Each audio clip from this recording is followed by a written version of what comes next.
Welcome to our playoff win breakdown of the win against the Dallas Cowboys.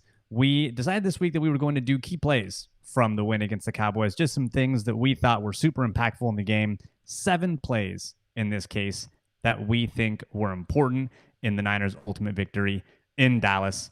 Putting the D in Dallas is all I'm saying.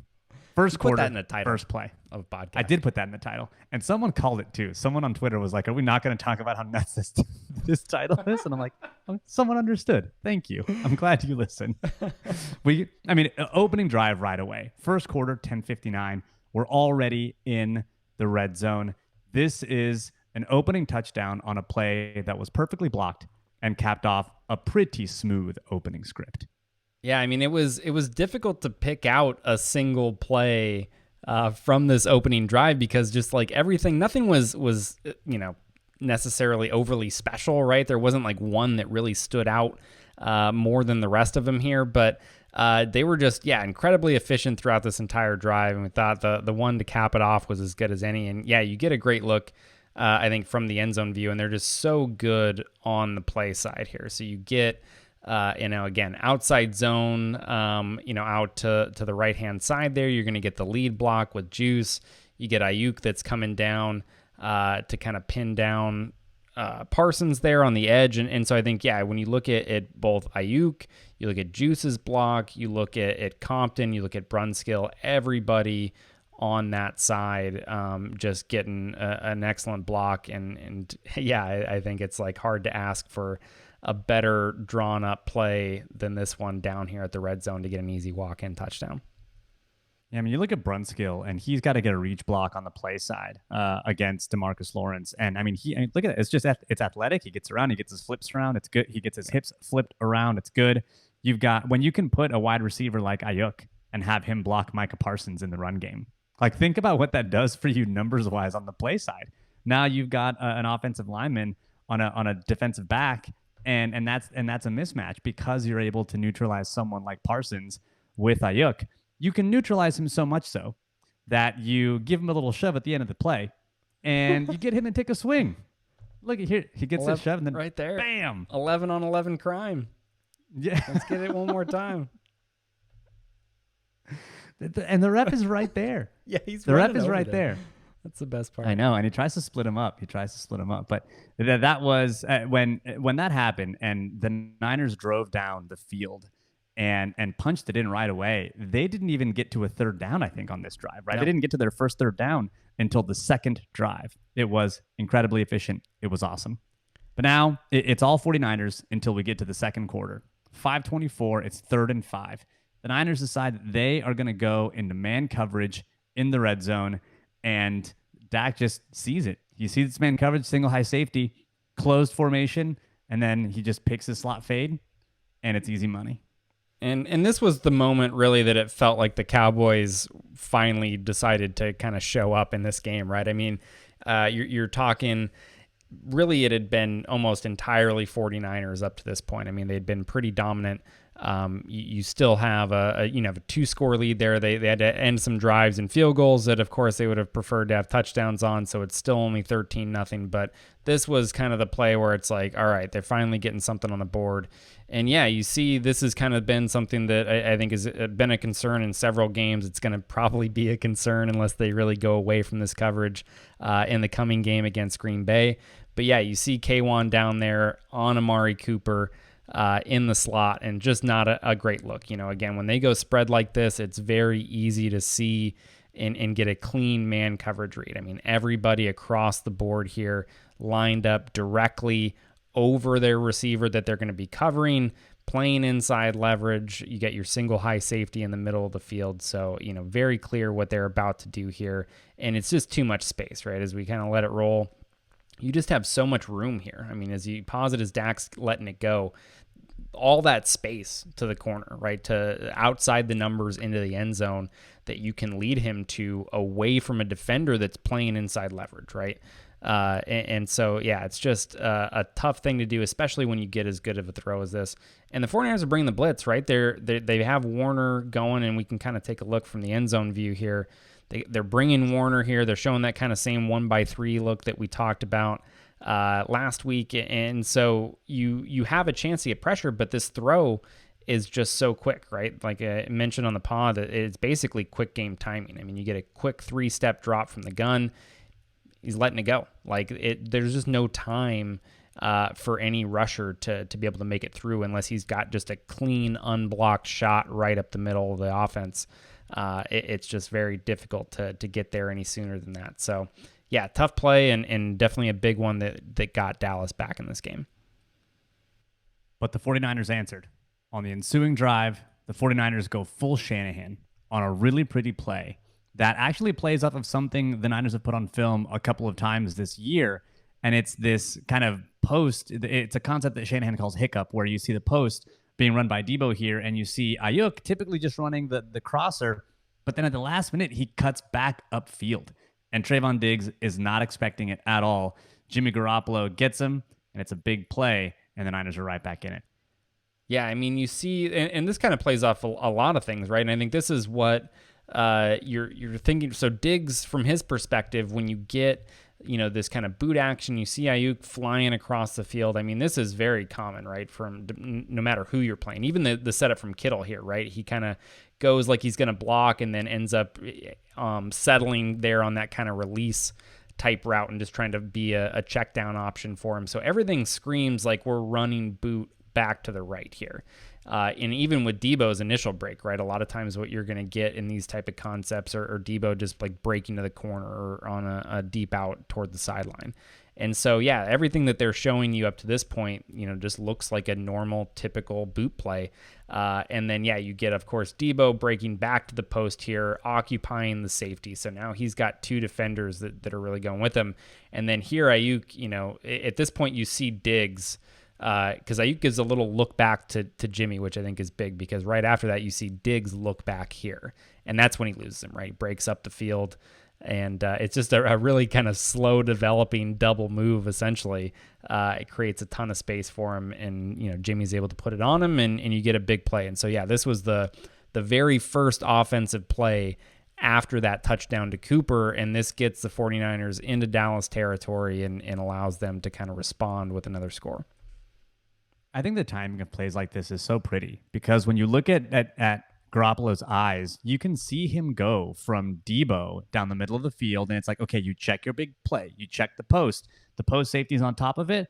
Okay, great. Now the timing, it's right about now that you see Ayuk break up field, and then Jimmy's like, cool, he's open. I'm getting it to my second read, and it's just everything lines up perfectly in terms of the quarterback's feet, the route distribution, the way he's seeing the field, and the play action is what gives him so much time. I mean, you only have the ability to make this throw if you can basically make a campfire in the pocket. and it's because of the play action that it kind of freezes everyone.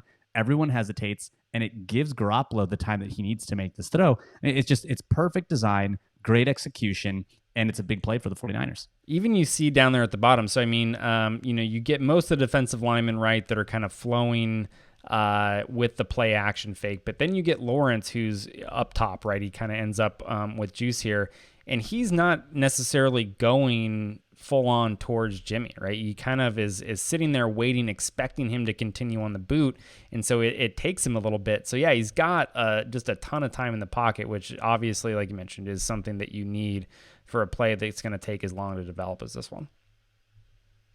Now we get to the fourth play in what we think are the key plays of the game, and this is going to be in the third quarter.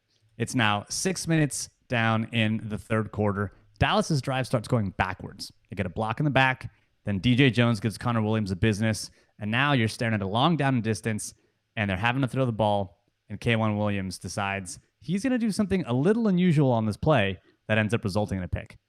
Yeah, so we'll kind of let it run here from the end zone, but we'll go back, and we talked about this play a little bit on the pod, so I wanted to be able to show, kind of the visuals to go along with that. And so the thing that you get here from K'Wan, right, is he's kind of playing this outside leverage initially. So he's floating back into his zone drop, right, and he's getting that outside position.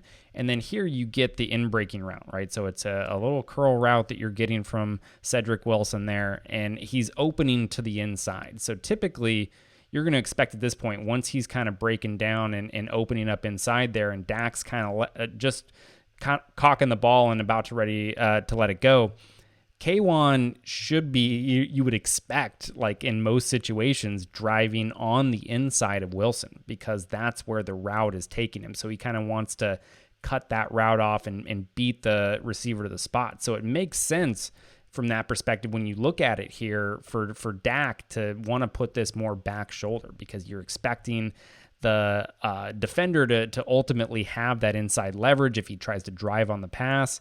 And so you're going to put it away from him. But you can see K1 actually can kind of wait. And now the ball is thrown at this point. And so K1 can kind of read where this pass is going and actually make his break to the outside of the receiver. And he just makes the adjustment before Wilson is able to here, and that's what allows him to get the pick. And like I said, you can go back if you have access to it, like on Game Pass or something like that, and watch the broadcast replays. They show a really great one there.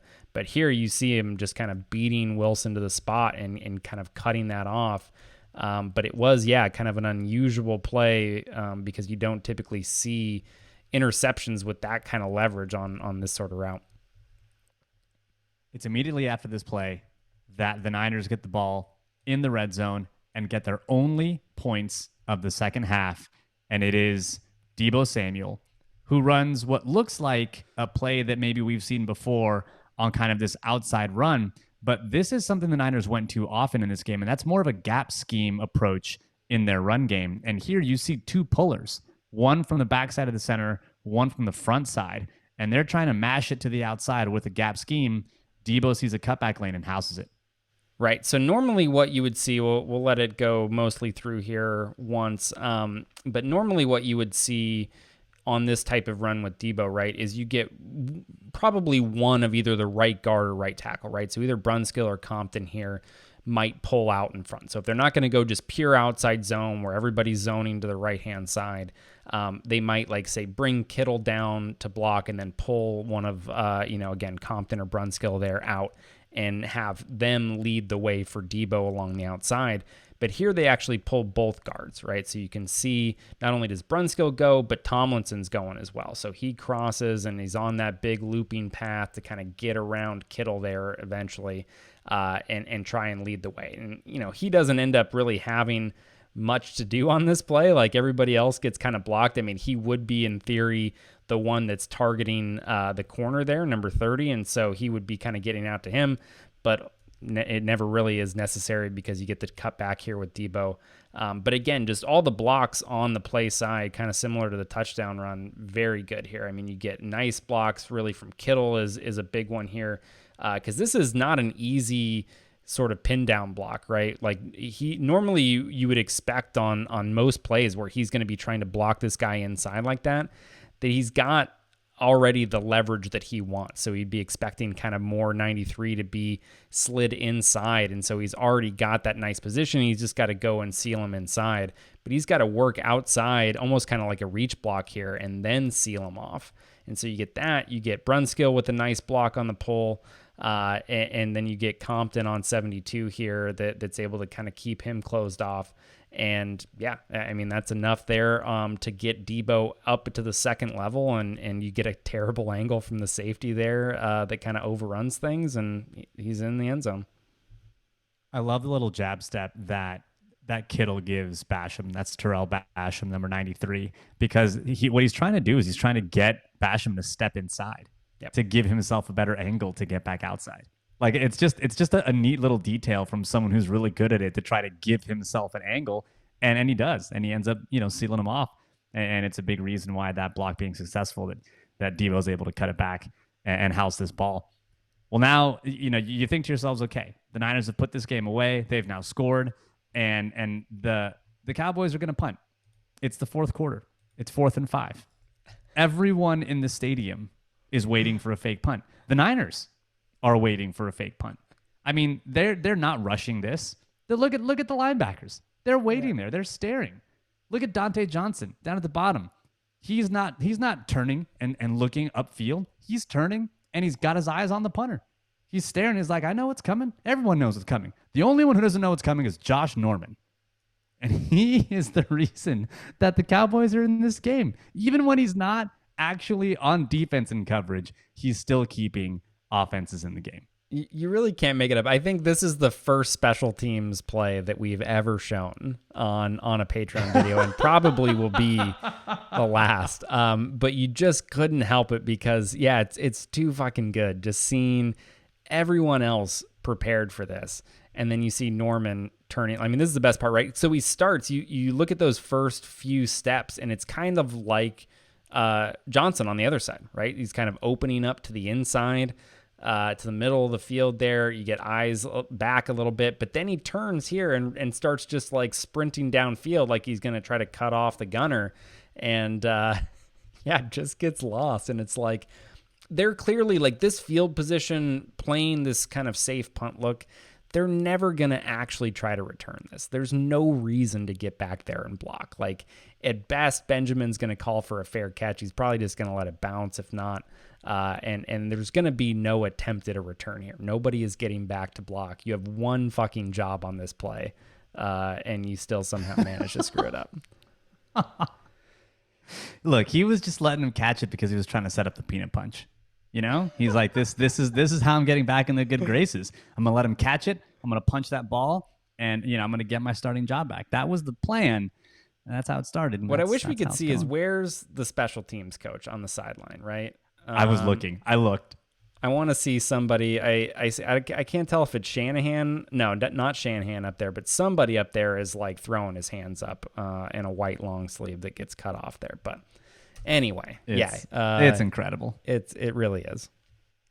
So the fourth quarter ends up kind of devolving into an edge of your seat play, and it all comes down to a play with 1:49 left. And this is something that the Niners don't do often. They're going to call a blitz, and it didn't just blitz a lot in this game. They blitzed 10 times, which was not a lot. But even this specific style of blitz is not something they do often over the course of the season, and it was effective. And it was this play that ends up sending Cowboys fans to the exits. Yeah, so this is a cover zero blitz, which they do not do very frequently. Normally, if they're going to play cover zero, it's something that they do closer to the goal line. So if you see, when you see teams like inside the 5-yard line or so, a lot of times they'll play cover zero there and kind of man everybody up. But rather than it being a blitz down there, they kind of use those extra defenders who aren't rushing the passer as kind of extra hole players, right? So they just kind of sit more in the middle of the field looking to help on in-breaking routes and things like that. They don't really go to this as a blitz, right? Where you just really have the 5 guys in coverage on the 5 eligible receivers, and that is it. And they go to it here on, a obviously huge play at the end of the game that's really the last realistic hope that the Cowboys have of doing something and coming back and winning this game. And so, I think it was a ballsy call, especially when you consider that over the course of the game, Dak had really been much better against the blitz, right? When they rushed 4, he was a lot worse than when they brought extra rushers. And so you just end up in a good situation. I mean, that's the nice thing, and this is why teams will sometimes go to it in these 4th and long situations, because it is, again, 4th and 11. They have to get something to the sticks, which means that he's got to hold the ball for a little bit. So teams who are more aggressive will run this zero blitz in these situations and kind of bank on the pressure getting there before any of these routes have a chance to break. And that's exactly what happens. I mean, you can see Dak here. Right there, he's already having to kind of look to escape because you've got Jimmy Ward coming in free and bailing on it. And you look at all of the receivers that are downfield, and they're all in their route stems, right? None of them made a break yet. None of them are in position to receive a pass from Dak at this point. So he's got to kind of hold on to it a little bit, look to escape. Does about as good of a job as he can. I mean, we'll look at the end zone view here to get a better look at the pressure, but not a lot he can do, right? Just avoiding the sack was going to be a tall task. He does that, but just the throw that he ultimately has to try to make here is just like nearly impossible. I mean, honestly, it's impressive that he made it as close as this was and was kind of scary. But I think just kind of a ballsy call from Ryans here in a key moment that really paid off for them. I think it was a great call. It was the right kind of aggression, and it ended up paying off. Dak against the blitz in this game was 8 for 10 for 1 touchdown and 60 yards. Like that's not bad on 10 throws. And this was basically one of the 2 that he missed. His PFF passer grade when he was blitzed was 77.1. So overall, yeah, I mean it was the only other grade that was higher was his grade from a clean pocket, which one would expect Which that he to didn't, be pretty high. he only saw on like half his dropbacks, right? It was like nearly 50-50 as to whether he was pressured or from a clean pocket. And so, yeah, especially when you combine the two, right? When you had pressure and it was only from the 4 defenders, like it was bad news for the Cowboys offense. And when you think about cover zero blitzes, I mean, it's not just something the Niners don't do like that often. And you think to yourself, oh, they maybe do like maybe one a game or one every couple of games. Like, no. Between the 20s, they have only one other snap of cover zero this entire season. Yeah. And I think now they have 3, and 2 of them were in this Cowboys game. One we didn't show. It was just earlier in the fourth quarter. And so D'Amico Ryans, he put his big boy pants on and he said, we're going to go for it and we're going to win this game. And I mean, honestly, the call did. And what's funny is the Cowboys fans literally started leaving after that happened. I was so shocked I took a picture.